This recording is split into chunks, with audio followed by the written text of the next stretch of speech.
खबर उत्तर प्रदेश के प्रयागराज जिले से है, जहां माघ मेला के दौरान शंकराचार्य विवाद ने नया मोड़ ले लिया। दरअसल माघ मेला के दौरान शंकराचार्य स्वामी अभिमुक्तेश्वरानंद के साथ जा रही बटुकों की शिखा खींचे जाने की घटना ने समाज में हलचल मचा दी थी और इस विवाद के बाद यूपी सरकार डैमेज कंट्रोल मोड में नजर आई।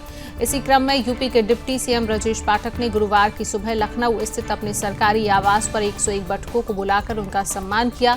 डिप्टी सीएम ब्रजेश पाठक ने बटुकों का फूल माला पहनाकर स्वागत किया और तिलक लगाकर उनकी शिखा का सम्मान किया। उन्होंने कहा कि शिखा का सम्मान समाज की जिम्मेदारी है, इसे छूना सनातन संस्कृति और परंपराओं का अपमान है। उन्होंने बटुकों से आशीर्वाद लिया और कहा कि परंपराओं और सांस्कृतिक मूल्यों का आदर समाज की नैतिक जिम्मेदारी है। इस मौके पर ब्रजेश पाठक ने स्पष्ट किया कि इस तरह की घटनाओं को गंभीर अपराध माना जाएगा और इसमें शामिल लोगों को सख्त से सख्त सजा दी जाएगी। उन्होंने कहा कि शिखा का अपमान समाज के लिए अनुचित और अस्वीकार्य है। यह कार्रवाई पूरी यूपी सरकार उस प्रयास को दर्शाती है जिसमें परंपराओं और धार्मिक मर्यादाओं का सम्मान सुनिश्चित किया जा रहा है। उल्लेखनीय है कि प्रयागराज में हुई शिखा खींचने की घटना ने विपक्षी दलों और समाज में सरकार के खिलाफ सवाल खड़े कर दिए थे।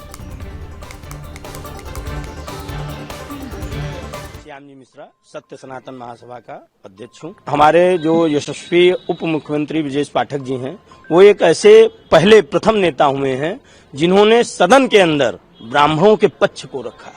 ब्राह्मणों के साथ जो अत्याचार हुआ उसको सदन के अंदर रखा। जो ब्राह्मणों की शिखा पकड़ी गई उसको सदन में रखा कि ऐसे व्यक्तियों को चिन्हित करके दंडित करने का कार्य किया जाएगा। तो मैं ही नहीं, पूरा ब्राह्मण समाज उनको आशीर्वाद दे रहा है कि उन्होंने हम लोगों के पक्ष को पहले एक ऐसे नेता हुए जिन्होंने सदन के अंदर रखा। तो उनको बहुत बहुत साधुवाद। बिल्कुल ये बड़ी संख्या नहीं, ये तो बहुत सूक्ष्म संख्या है।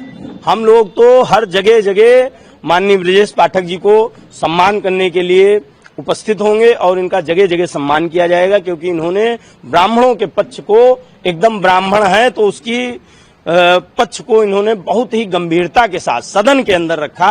तो इसके लिए बहुत मैं आचार्य अर्पित त्रिवेदी स्वामी जगन्नाथ माता प्रसाद वेद विद्या गुरुकुलम में ऋग्वेद का टीचर हूँ। मैं सभी बच्चों को वेद अध्ययन करवा रहा हूँ। सर्वप्रथम मैं आदरणीय श्री ब्रजेश पाठक जी को धन्यवाद देना चाहता हूँ। उनका बहुत बहुत साधुवाद, जो उन्होंने हम सभी बटुकों की बात को सदन के अंदर रखा गरिमामय में, और श्री ने आश्वासन दिया सभी को कि जो है चिन्हित करके इनको दंडित किया जाए। इसी के साथ में मैं अपनी वाणी को विराम देता हूँ। जय श्रीमनारायण।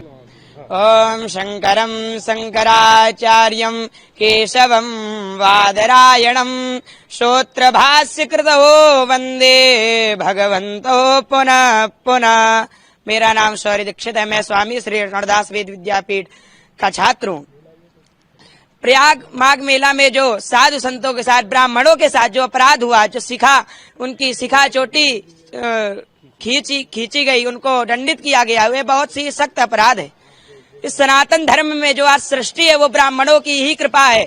आज भगवान राम जी खुद कहते हैं, जब परशुराम जी के साथ संवाद हुआ तो भगवान राम कहते हैं कि विप्र प्रसादात धरणी धरोहम।